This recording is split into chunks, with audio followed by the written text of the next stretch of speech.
Ang payo ko sa iyo, balik ka sa Seventh-day Adventist Church. Lahat kami na natira dito ay yayakapin ka namin. Welcome ka pa rin, Brother Ray Moncada. Pagmuni-munihan mo lang, tanggalin mo yung pride sa sarili mo. Nagkamali ka talaga sa iyong paggawa. Pasensya po kayo mga kaibigan kasi marado ho ang aking ilong. Ito talaga yung problema ko matagal na.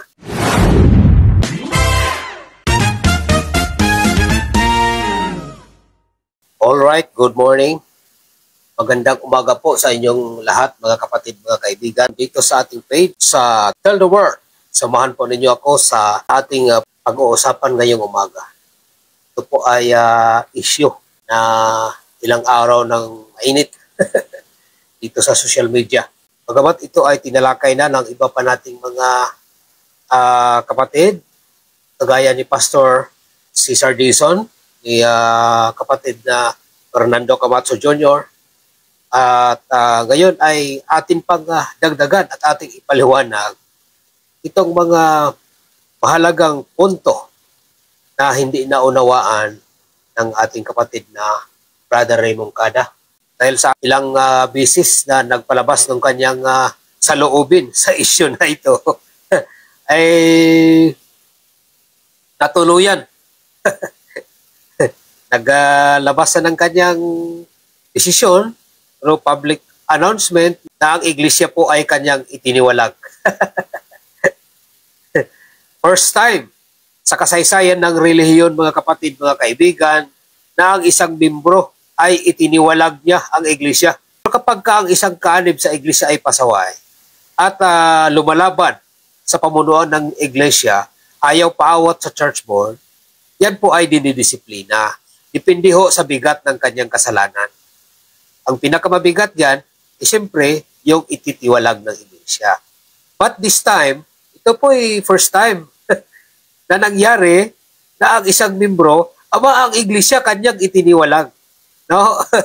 Panoorin natin yung kanyang video. Mula po sa araw na ito, ako po si Brother Reynaldo Moncada Verano na nabautismuhan sa Seventh-day Adventist noong January 28, 2017, isang masiglang kaanib, walang inargabyado, walang siniraan, at wala pong ginawang anumang kaanumalyahan sa loob ng Seventh-day Adventist, ay nagpapasya mula sa araw at oras na ito ay itinitiwalag ko na po ang Seventh-day Adventist Church bilang aking sekta o relihiyon sapagkat namuhay ng labag sa pagkakristyano. Sinasabi na iniingatan at sinusunod ang 10 utos, subalit ang mga ospital ay buhay na patotoo o patunay na tayo po'y lumabag sa 10 utos, pumatay ng walang kalaban-laban na bata dahil sa guideline na ibinigay ng General Conference at magpahanggang ngayon ay current po ito o nag-e-exist sa ating mga ospital. Sana po naging maliwanag sa bawat isa ang pahayag ko pong ito. Sa mga susunod kong video, hindi na po ako tatayo sa panig ng Seventh-day Adventist. Ako po ay magpo-focus sa kautusan o sa 10 utos ng Diyos. Ipapahayag natin kung paano dapat isagawa, paniwalaan at sundin ang kautusan ng Diyos na hindi po makukompromiso ng anumang pananampalataya. Alam niyo mga kapatid, mga kaibigan, ang maling unawa ay magbubunga ng maling pagpapasya. Kaya bago tayo gumawa ng desisyon, lalo na sa usapin ng kaligtasan, mga kaibigan, siguruhin natin na tama yung ating tinatayuan. Sabi ni Moncada sa kanyang video, higit daw niya na naunawaan ang iba't ibang pahayag ng mga defenders according sa kanyang mga na-research. Sa mga nagdaang video, naging malinaw sa akin ang palitan at mga pahayag ng iba't ibang defender about sa aking mga na-research. So, na-realize ko po, mga kapatid, mga minamahal, na tama ang aking ipinaglalaban. Marami lamang nagagalit sapagkat hindi po ito pabor sa posisyon ng Adventist, subalit ito'y nakasalig sa katotohanan, sa history at sa mga dokumentong magpapatunay na ang Seventh-day Adventist ay nakapagsagawa ng mga abortion, elective abortion sa mga ospital using guidelines na ibinigay ng ating General Conference. Gaya ng aking binanggit, hindi ko po maaatim o makakaya na manatili sa pananampalataya na alam ko sa aking sarili na nagkaroon ng issue sa pagpatay ng mga sanggol na walang kalaban-laban. Pero ang totoo po, hindi nag-research si Ray Moncada. Sa mga live broadcast ni Brother Melvin Sarmiento, sa post ni John Lucino, at sa mga sagot ni Pastor Cesar Dizon Jr. Doon galing ang mga hugot ni Ray Moncada. Kaya mali ho nang sabihin niya na according sa kanyang mga research. Bakit? Paano ko nasabi na hindi siya nag-research? Kasi ho, ang taong nag-research ay alam niya yung lahat ng mga dapat niyang alamin. Katulad nung paratang niya na ang hospital ng mga Seventh Day Adventist ay pumapatay ng mga bata. Dapat mayroon siyang datos kung ilan globally, worldwide, sa mga hospitals ng Seventh Day Adventist, from Loma Linda University hospitals, dito sa mga hospital natin sa Pilipinas, dapat mayroon siyang datos kung ilan ang pinatay ng mga hospital natin. Kasi yung kanyang mga paratang masyadong mabibigat. At nagbigay na siya ng kanyang hatol at nag-decide siya na talo pa yung nagbigti. Tumalikod sa iglesia. Kung nag-research si Ray Moncada, dapat alam niya ang mga termino na binanggit sa guidelines. Marami kasing mga termino sa guidelines, mga kapatid, na mga doktor lamang ang nakaunawa dahil linya nila yan eh. Ano ba ang alam ni Ray Moncada sa mga guidelines na siya ay hamak na vlogger lamang? Hindi niya naintindihan yung mga termino tulad ng therapeutic abortion. Ayan. Pag binasa mo yan, ang pumapatak sa kanyang isip, abortion lang. Abortion. Mga Seventh Day Adventist, pumatay ng mga bata. Ganon kaagad, ganon kakitid ang isip ni Ray Moncada. Ano pa? Severe fetal anomalies. At marami pa na mga termino na nandyan sa guidelines na kailangan mong alamin. Kaya bakit niya hindi alam ito? Kasi hindi siya nagre-research. Si Moncada ay hindi naman doktor. Hindi din siya nag-consult sa doktor. Kasi kung patino ang kanyang pag-iisip, mga kapatid, mga kaibigan, lalo na kasama dito yung usaping kaligtasan. Kasi umalis tumalikod siya sa church. May duda ho tayo na hindi talaga itong abortion guidelines ang problema ni Moncada. Ginamit niya ito, sinakyan niya ito to justify na gusto niya talagang umalis sa Seventh Day Adventist Church dahil mayroon siyang sama ng loob. Akala siguro ni Moncada, maapektuhan ang church sa kanyang ginawa. Bago sa atin yan, mga kapatid, ano po?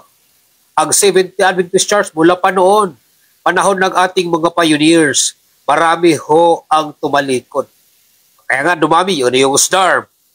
Ilang isa yan, yung SDARM parang Exodus yan. 200 kagad bigla na umalis sa church at nagtayo ng SDARM doon sa Germany. Kaya hindi tayo maapektuhan ng ganon. Kasi akala niya, popular na siya masyado. Ayon sa kanyang video, nakapagpatibay daw siya ng mga pananampalataya ng mga kapatid. No? Nagmamayabang.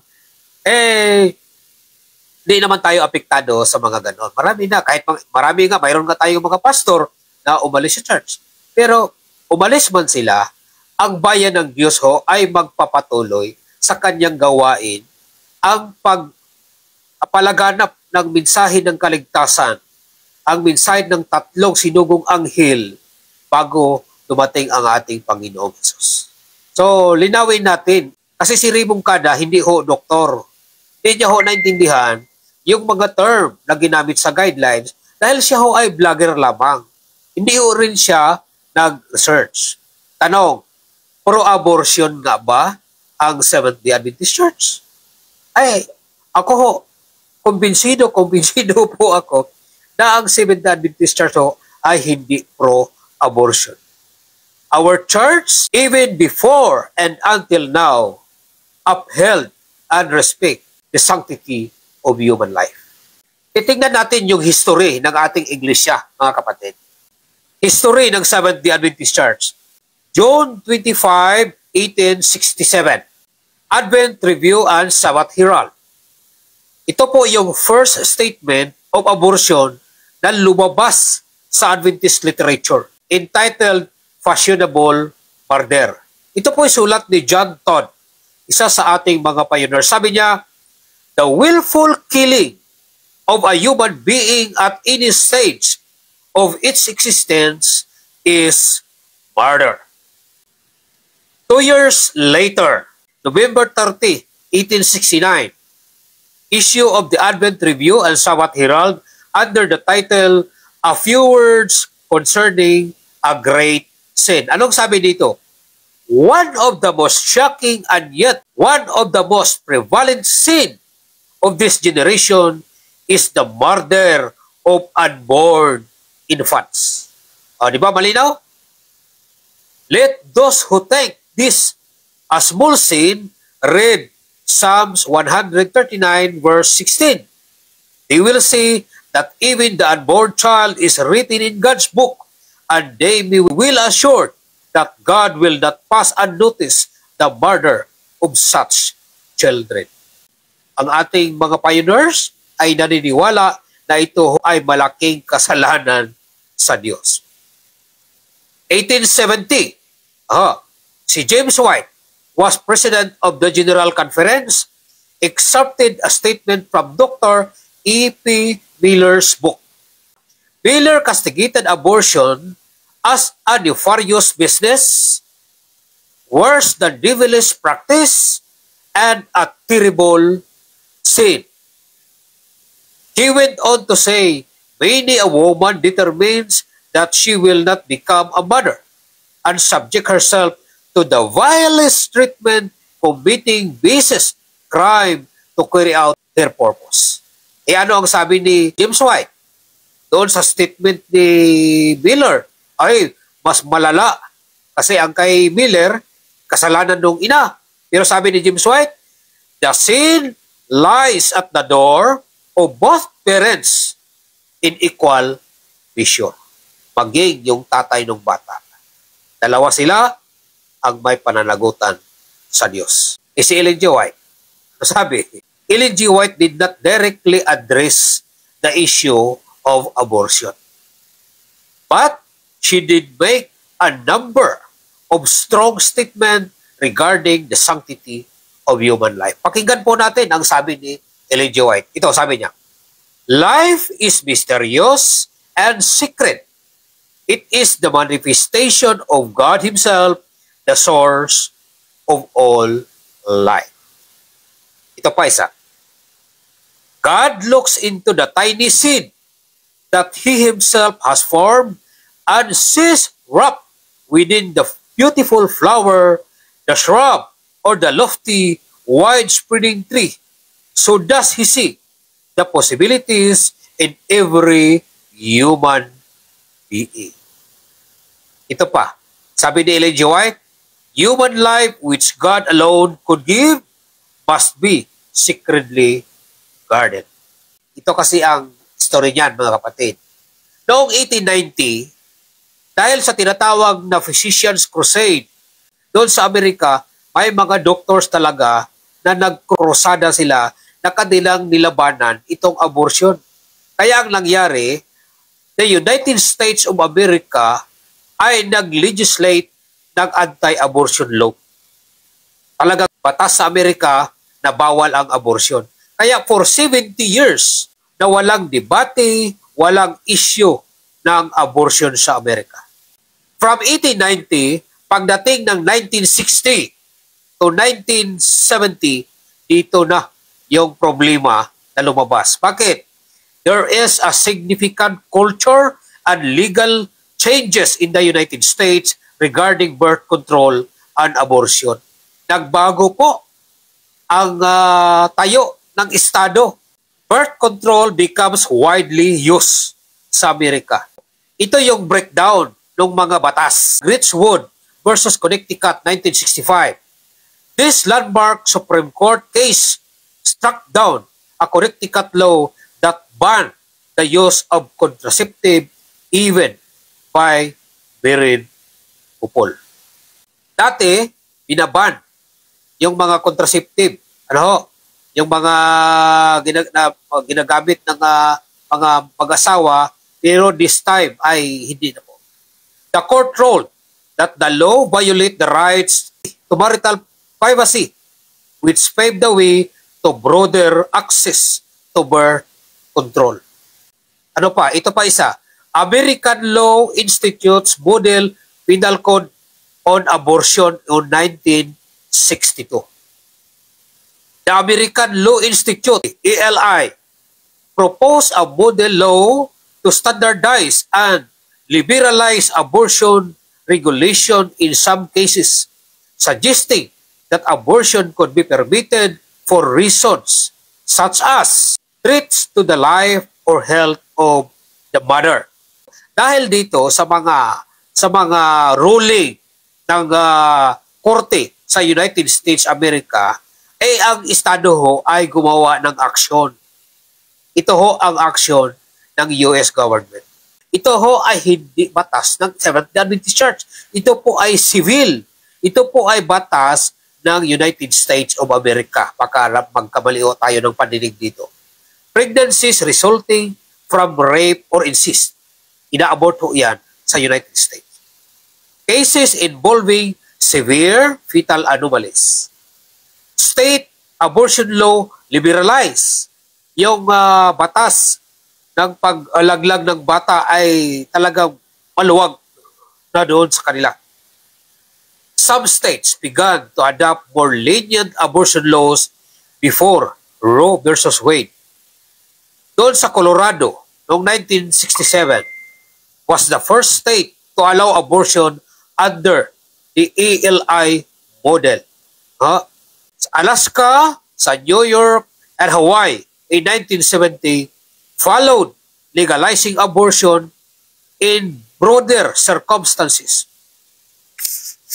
Roe versus Wade, 1973. This landmark Supreme Court decision legalized abortion nationwide. 50 states ho yung United States of America, napakalawak po ang cover niya. The court ruled that the woman's right to privacy protect under the 14th Amendment included the right to choose an abortion, particularly in the first trimester of pregnancy. It sets a framework based on pregnancy stage, allowing more regulations in later stages. Alam po natin na marami po ang lugar sa Amerika na mayroon hospital or healthcare facilities ang Seventh-day Adventist Church. Obviously, ang mga ospital natin ay apektado dito sa batas ng estado. So, hindi natin pwedeng tanggapin as a religious institution na tayo po ay sumusunod sa mga utos ng Diyos, sa mga prinsipyo ng banal na kasulatan. Hindi po natin maaring tanggapin ang batas ng estado. That is the reason why we come up with these guidelines. Ito kasi ang mali ni Raymond Kada. Dahil mayroon tayong abortion guidelines, ang sumisiksik sa kanyang utok, puro abortion dahil may abortion guidelines. Hindi baliktad. Baliktad yung kanyang understanding. The fact na mayroon tayong abortion guidelines, meaning to say, we are against abortion. Yan po ang dapat maunawaan ng mga tao. Dahil ayaw natin sa abortion, gumawa tayo ng guidelines. Dahil hindi natin maaring tanggapin at ipatupad sa ating mga ospital ang abortion law ng estado na labag sa banal na kasulatan. Ang Roman Catholic Church, mga kapatid, mga kaibigan, mayroon ding abortion guidelines. Sa susunod na pagtalakay natin, ipakita natin itong guidelines ng Roman Catholic Church na sila din po ay pumapayag na i-abort ang bata. Dito sa video ni Raymond Kada, nagbubunyi yung mga CFD. Kanya-kanya sila ng post na sabi apologies ng Seventh-day Adventist umalis na sa kanilang iglesia dahil napatunayan daw ng niribungkada na ang Seventh-day Adventist Church sa hospital natin ay pumapatay ng mga bata. Hindi nila alam na sila din meron. Dito na tayo sa mga guidelines, mga kapatid.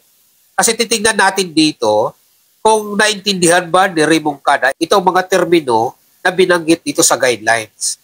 Ang 1970 guidelines natin, 3. Ang 1971 guidelines natin, 5. Yung 3 doon sa first guidelines ay kasama sa pangalawang guidelines, dinagdagan lang ng 2 upang maging 5. So ito basahin natin. In response to the many requests for a position on the abortion issue as it relates to the Seventh-day Adventist Church, the healthcare institution it operates, the General Conference officers have developed the following guidelines. It is recognized that these guidelines are not the final answer but perhaps can give the present time. Kasi po, wala talaga tayong guidelines.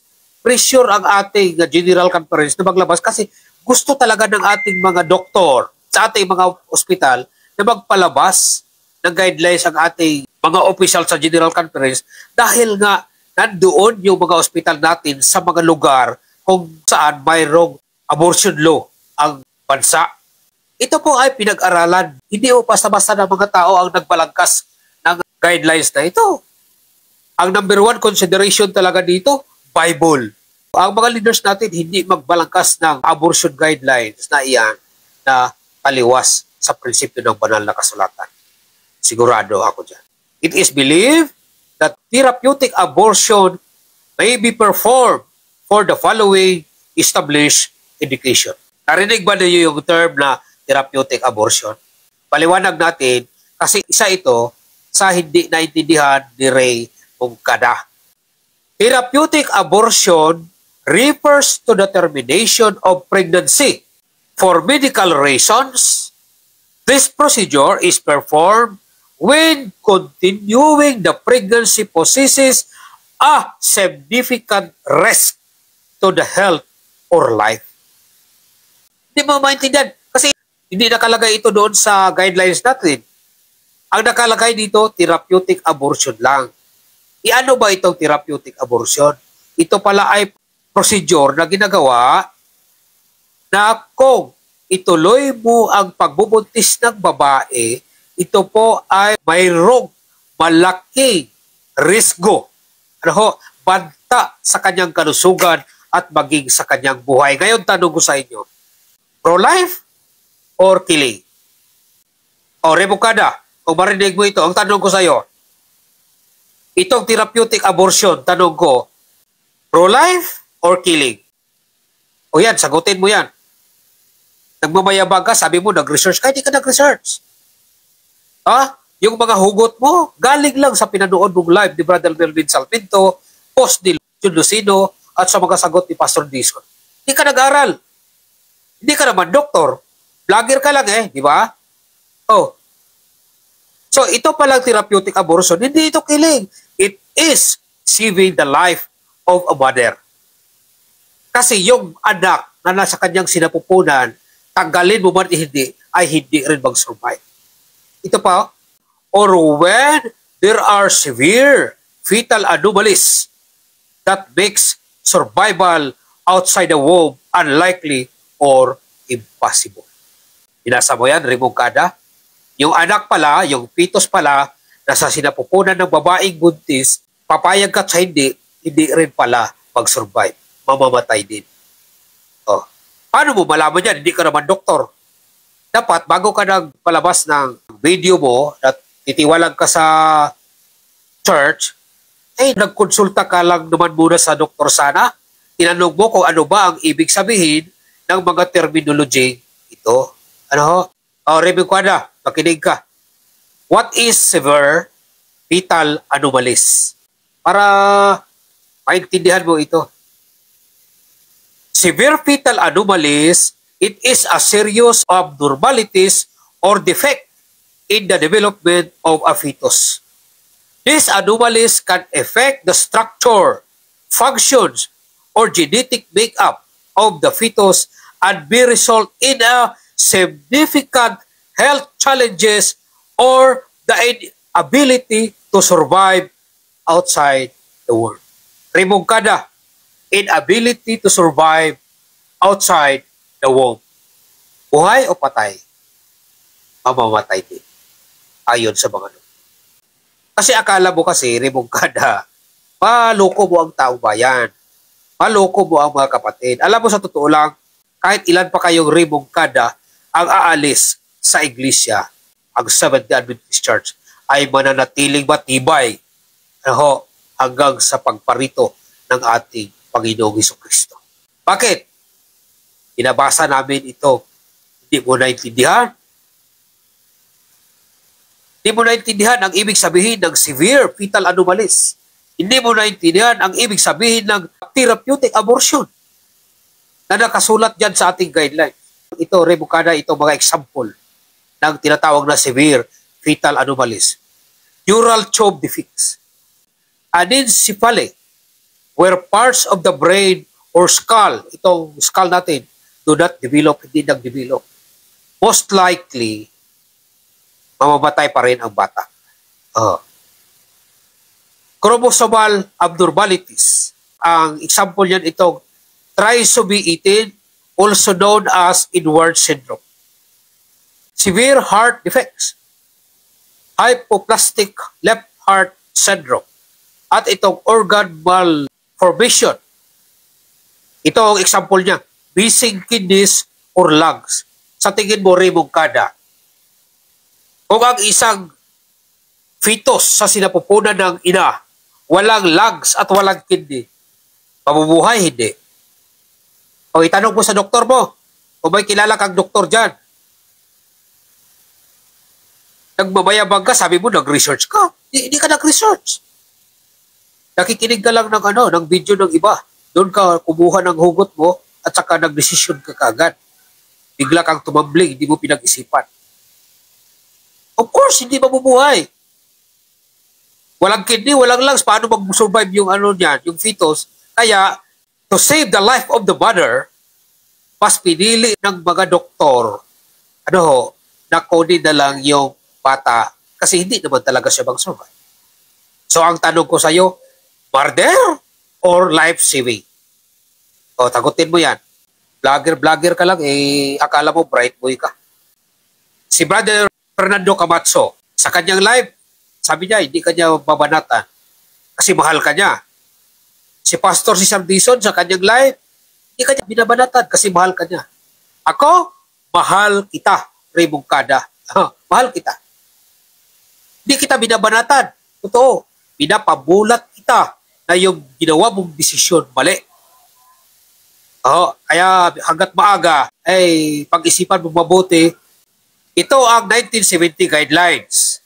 Number 1, sabi nito, when the continuation of the pregnancy may threaten the life of the woman or seriously impair her health.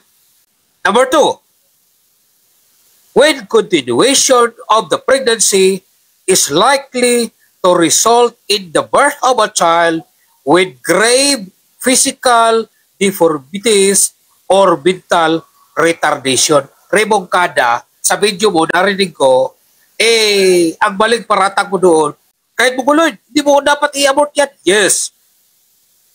Ang ating mga hospital, hindi nag-determinate ng pregnancy sa rason na mongoloid yung bata or magiging mongoloid yung bata. Hindi ho. Hindi ho ganyan, remungkada. Ang sabi dito, grave physical deformities or mental health. Napansin mo ba yung salitang grave? Grave physical deformities? Ito ho ay hindi mabubuhay. Remungkada. Hindi ito yung bunguloid lang or yung special child. Pangatlong guideline, sabi dito, when conception has occurred as a result of rape or incest, tuldok ka kagad dyan at saka hinatulan mo na ang ating General Conference at hinatulan mo na ang Iglesia na mamamatay bata. Hindi mo man lang binigyan ng pansin yung kasunod na statement.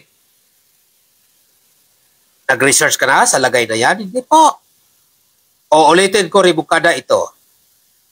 Guidelines number 3. Sabi dito, when conception was occurred as a result of rape or incest, na may kasunod pa, sabi dito, when indicated therapeutic abortion are done.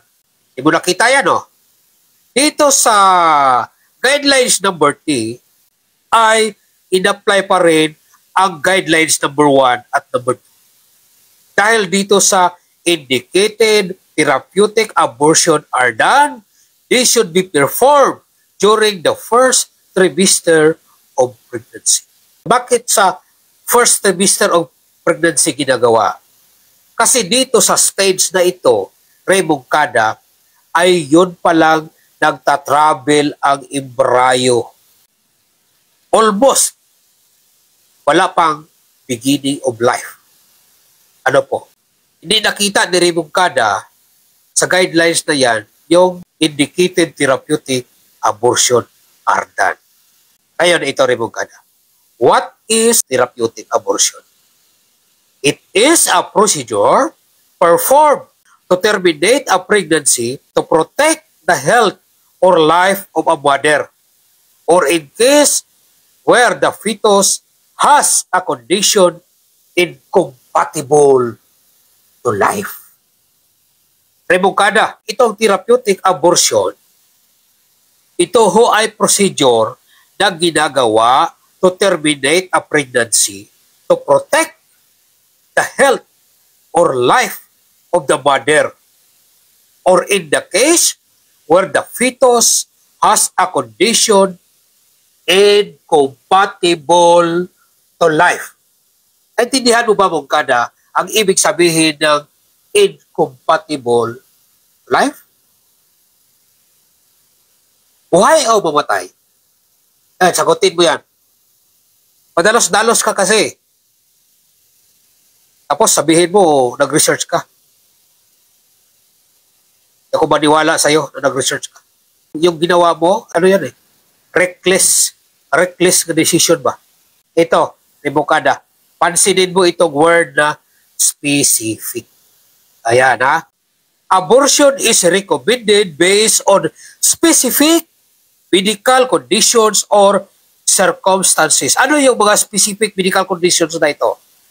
Ito, maternal health risk. Ano ibig sabihin ng maternal health risk? If continuing the pregnancy poses serious health risk to the mother, ang example niyan, rebukada, severe heart disease or pre-eclampsia. Na alam ng mga doktor, mamamatay talaga ang ina pag ituloy. Ano? Pro-life? Saving life or killing? Kung ang mga doktor ang sasagot yan, yes, we are saving life. Pero pag ang katulad mo, rebukada ang sasagot sa tanong na yan, ay, killing yan. O sino ngayon ang reliable na sagot yan? Vlogger na katulad mo o ang doktor na nag-aral sa mga bagay na ito? Isa pang specific na medical conditions, fetal abnormalities. Ano itong fetal abnormalities? If the fetus has severe congenital defects or conditions that are not survivable outside the womb. Alam ng mga doktor, dahil linya nila ito, na kahit ituloy mo man ang pagbubuntis, mamamatay din ang bata. O, tanong ulit, saving life or killing? Kapag ikaw, rebukada na vlogger, ang sasagot nito, of course, killing. Pero kung tanungin natin ang mga doktor na sila ang nag-aral at linya nila ito, ang isasagot nila, we are saving life. O sinong paniwalaan natin? Doktor o vlogger? Ito pa isang specific medical conditions. Ectopic pregnancy. Ano itong ectopic pregnancy? where the fertilized egg implant outside the uterus, posing a life-threatening risk to a mother. Papayag ka at sa hindi rimungkada kapag ka nandyan na fertilize ang egg, katulad ng tinatawag nilang fallopian tube, hindi sa mattress, hindi talaga mabubuo yan. Mamamatay pa yung nanay kapag ito. Siyempre, ang gagawin ng doktor, they have to terminate the pregnancy to save the life of the mother. Tanong ulit, rebukada, saving life or killing? Kapag ang katulad mo na vlogger ang sasagot niyan, killing. Pero kapag ang mga doktor na siyang tunay na nakakaalam sa mga problemang ito, dahil ang kanilang kaalaman ay gift yan mula sa Diyos, ang sasabihin nila, we are saving life. Sinong paniwala namin? Vlogger na katulad mo o mga doktor na biniyaan ng Diyos ng kaalaman tungkol sa mga bagay na ito? In summary, it means that the procedure is carried out only when medical necessary. Ang 1970 guidelines at ang mga procedure nito ay kasama pa rin sa 1971 guidelines. Dinagdagan lang dalawa. Ito yung number 4 sa 1971 guidelines. When the case involves an unwed child under 15 of age. Ito yung number 4. Na kung ang kaso daw ay involve ang hindi ikinasal na ang edad ay 15 or 15 years of age yung babae na nagbubuntis. I-terminate ho ang pregnancy, pero huwag kang tumuldok dyan, rebungkada. Dahil dito, guideline number 4, carried pa rin yung guidelines number 1, number 2, number 3. Sa pag-aaral ho, rebungkada, huwag kang utak si IPD. Parang ikaw lang yung SDA na nakita ko, utak si IPD. Ulitin ko yung number 4, when the case involved an unwed child under 15 years of age, i-determinate yung pregnancy, pero yung procedure niyan ay ina-apply pa rin yung guidelines 1, 2, 3. Therapeutic abortion. Kasi kahit 15 years old yung bata na buntis at hindi ikinasal, pagka sinuri, malusog naman, wala namang problema yung bata. Of course, hindi abort. Ikaw rin mong dahil hindi mo naintindihan yung guidelines, ini-exaggerate. Pinaparatangan mo yung ating iglesia. Pinaparatangan mo ang General Conference. Kaya sinong kasalanan? Kasalanan mo. Bakit mo kasalanan? Hindi mo naintindihan. Bakit hindi mo naintindihan? Hindi ka nagsusunod. Guidelines number 5. When, for some reason, the requirements of functional human life demands the sacrifice of a lesser potential human value. Dito na, rebungkada, na nakita ng mga doktor na kailangan iligtas mo ang buhay ng mas malaki ang potensyal na mabuhay. Sa kaso na ito, rebungkada, kapag ituloy mo ang pagbubuntis, na hindi sigurado, lesser potential human value, yung fetus. Kapag ituloy mo mamatay yung ina, ay kailangan i-save mo yung ina, i-terminate mo yung lesser potential human value. Kasi kahit ituloy mo, wala din. So, sino ang magdesisyon nito? Doktor? No? Ang doktor ho ay magbigay lang ng payo. Ito yung kailangan natin gawin, ito yung dapat, ito yung dapat. Ang mag-design nito, yung immediate family ng nagbubuntis. Kaya pinapapirma ng waiver eh. Ayun, dito tayo rebungkada. Sa ating ospital sa Loma Linda University Medical Center at sa iba pa nating mga hospital sa buong mundo ay ina-apply nila itong tinatawag na code M-141. Ano itong M-141? Ito po yung guidelines na pinapadala ng ating General Conference sa mga ospital natin na kailangan lahat ng mga actions na gagawin nila regarding the issue ay nakabatay doon sa instruction or guidelines mula sa ating GC.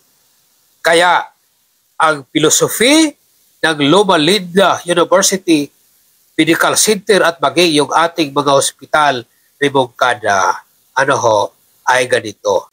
Loma Linda University Medical Center strives to meet the physical, social, psychological, and spiritual needs of all its patients. Activities of the medical center are to be conducted in a manner consistent with the ethics, principles, and philosophy of the Seventh-day Adventist Church. So, sinusunod ng ating mga hospital yung guidelines, ang payo ng ating GC. Yan po ay nakabase sa prinsipyo ng banal na kasulatan. Ito pa yung statement remongkada ng ating Advent Health. Sabi dito, beginning of life, in accordance with Seventh-day Adventist theological belief regarding human creation in the image of God and the sanctity of human life, elective abortion is prohibited in Advent Health institution. Therapeutic termination of pregnancy is allowed in 3 specific circumstances. Number 1, for conditions that pose a clear threat to maternal health and life. Ang pangalawa, fetal conditions that are incapable with life outside the womb. At ang pangatlo, remongkada, documented cases of rape or incest. Nakadokumento. Saan ka kukuha ng dokumento na ipapakita mo sa ospital? Dahil gusto mong ipabot ang bata? Of course, sabi dito, its potential termination of pregnancy is subject to review by the duly constituted. Alam mo ba yung duly constituted? May katungkulan sa batas. Yan, ang tandaan mo rin mukada. Ibig sabihin, worker of government. Sabi dito, documented cases of rape or incest, its potential termination of pregnancy is subject to review by the duly constituted institutional ethics process. Hindi pala basta-basta remongkada na pag ikaw ay ni-rape or incest, pabot agad diretso na. Kailangan mo pagpatunayan sa ospital, magdala ka ng dokumento. Saan galing? Sa korte. Naghabla ka, hindi habla mo ang tatay mo, tinanggap ng piskalya yung kaso, meaning to say, by probable cause. Yun, yung certificate doon galing sa korte, dalhin mo doon sa ospital, patunay na ikaw nga ay ni-rape ng tatay mo. Masyado mo kasi, kung baga sa pagkain yan rin mongkada, kumain ka na hindi mo gaano i-digest o pinino masyado yung pagkain bago mo lunukin. Pagdating sa tiyan mo, impatsok. Yung guidelines natin, hindi mo na-digest. Hindi mo talaga pinag-aralan. Nakinig ka lang ng video ni Brother Melvin Sarmiento, nag-post ni John Lucino, mga sagot ni Pastor Dison, hindi mo na-digest ng maayos, sumakit ang tiyan mo, ang nangyari sa'yo, nabalintong ka. Talo mo pa ang nagbigti. Ginawa mo. Masyado kang reckless, remongkada. Ituloy natin. Sabi dito, remongkada, across Advent Health, the average annual incidence of pregnancy termination is less than 1 per 1,000 live Ayon sa datos remungkada ng ating mga hospitals na na-record ho dito sa ating Advent Health, ang average pala bawat taon sa 1,000 ipinanganak, less than 1 o mababa sa isa ang naabot. Tanong ko sa iyo, remungkada, ilan ba ang less than 1? Alam niyo sagot? Ang sagot dyan, 0. Ang bababa sa isa, 0. So, yun po, mga kapatid, mga kaibigan. I hope malinaw sa inyo. At ang message ko sa iyo, Brother Ray Bungkada, hindi tayo magkalaban. Ito lang talaga, pag ako magsalita, talagang diretso-diretso lang kasi ako talaga. Pero, hindi tayo magkaway. Napasubo ka lang yata. May pagkakataon ka pa na magbalik doon sa Diyos. Sa post mo, sabi mo, hindi ang Diyos ang tinalikuran mo, kundi ang mga tao na pumapanig sa maling sistema. Mali ho. Una, hindi nyo naintindihan ang guidelines, kaya inakala ninyo na ang church ay pumapanig sa maling sistema. Ang rason po dyan, hindi nyo lang talaga maintindihan. Umalis ka sa Seventh-day Adventist Church, na ito ang tunay na iglesia ng Diyos. This is God's remnant people proclaiming the three angels' message to the world before Jesus' soon return. Saan ka pupunta? Yan ang tanong ko sa iyo. Umalis ka sa Seventh-day Adventist Church, saan ka pupunta? Pupunta ka sa Roman Catholic? May abortion guidelines din sila. So, alis ka rin dyan. Punta ka sa Iglesia ni Cristo, doon ka galing, umalis ka nga eh. Sunday keeper naman yun, kumakain naman ng baboy yun. Sa Baptist, sa Born Again, sa Pentecostal, ganun din. Mayroon ka rin makikita hindi mo magustuhan. Pupunta ka sa grupo ni Ronald Obidos, abay, pasahol na ho ang doktrina ni Ronald Obidos, Brother Ray Bungkada. Hindi mo rin magustuhan. Sunday keeper na si Ronald Obidos. No, malamang kumakain na ng baboy. Hindi ko alam. Baka. Iba na ang aral ni Obidos. Pupunta ka doon. Palagay ko, kasi sabi mo, Brother Ray Bungkada, umalis ka dito dahil pumapatay ng mga bata, lumalabag sa 10 utos. Kaya sabi mo, magpupokus ka na lang sa 10 utos. Sa mga susunod kong video, hindi na po ako tatayo sa panig ng Seventh-day Adventist. Ako po ay magpo-focus sa kautusan o sa 10 utos ng Diyos. Hoy, Brother Ray Bungkada, gising! Baka ang labas mo ay para ka nung kausap ng ating Panginoong Isos na rich young ruler. No? Yung binatang mayaman na perfect niyang nasunod ang 10 utos, ngunit natagpuan mayroon siyang kulang. Mukhang legalista ka na, Brother Ray. Di ho maganda sa isang tao na legalist. We are saved by the grace of Jesus Christ, not the 10 Commandments. That is the doctrine of the Seventh-day Adventist Church. And yes, we Seventh-day Adventist Church obey the 10 Commandments. The issue of abortion in our church cannot justify na ang Seventh-day Adventist Church ay lumalabag sa 10 utos. Dahil ang totoo niyan, hindi mo naintindihan ang guidelines. Hindi rin, baka sabihin mo, okay, wala akong aaniban, ayaw kong bumalik sa Seventh-day Adventist, ayaw ko rin umanib sa ibang sikta. Dito na lang ako. Ang banal na kasulatan, Brother Ray Bungkada, ay hindi nagtuturo ng hermitage concept.